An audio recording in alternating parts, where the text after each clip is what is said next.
We must stop Project Fear getting to our children's ears. We must go fight the source of it. But what is the source? Oh, that's easy. Times have changed. Our deal is getting worse. Varadkar and the EU make me stomp around and curse. Should we blame the government or blame society? Or should we lay the blame with our MEPs? No, blame Ireland. Blame Ireland.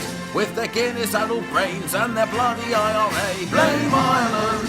Blame Ireland. My eyes are filling up with salt. It's Ireland's fault. Don't blame me for my failed plan. The EU wouldn't countenance no backstop nor Ireland. And my red Brexit bus helped to win a plebiscite. But now everybody tells me I'm full of shite. Blame Ireland. Blame Ireland. It seems that everything's gone wrong since Ireland came along. Blame Ireland. Blame Ireland. They're not even a real country anyway.